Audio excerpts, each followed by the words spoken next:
Mbere ya kamiti ya bunge ya ugitiri wa mipaka, Minista munene Musalia Mudavadi agicokia ciuria cia Akenya arĩa mabatĩte mabũrũri-inĩ marĩa marĩ na mbara, augĩte namba ya arĩa morĩire bũrũri wa Russia rĩu makinyĩtie andũ 16 kuma andũ 10, na ona gũtuĩka matiũĩyo kana marĩ muoyo, thirikari no ĩrathiĩ na mbere na mĩbango ya ũhonokania. The government of Kenya is constantly working to try and rescue these Kenyans, some of whom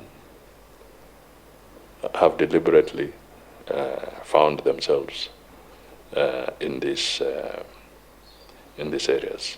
Ona gũtuĩka nĩ ũboro wa gwĩkĩra Akenya kĩeba, minista ũyũ augĩte andũ 47 nĩ mabonoketio gũkũ mĩbango yao ya kuonithanio na bamĩrĩ ciao ĩkĩthiĩ na mbere.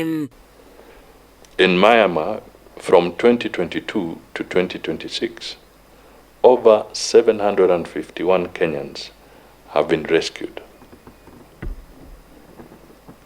615 have been repatriated. 39 were imprisoned in Myanmar for illegal entry and for being repeat offenders in cybercrime. Madam Chair, we help some Kenyans. They are brought here. They use panya routes and go back. That is how tragic some of these things are.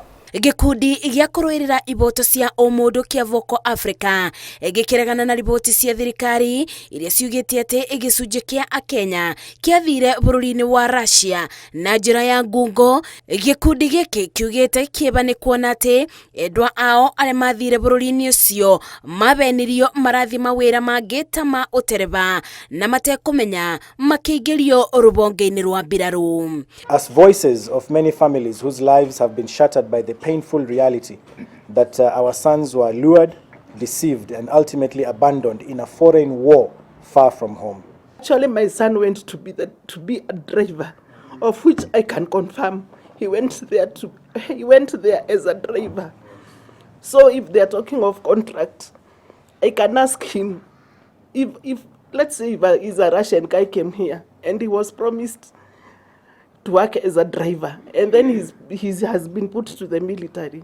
Will the Russian government come and secure that man? Gũkinyĩra rĩu Akenya 165 matirĩ maramenyekana kũrĩa marĩ. Ngĩribotera Inooro TV kuuma bunge-inĩ ya bũrũri kaunti-inĩ ya Nairobi, njĩtagwo Masi wa morĩte.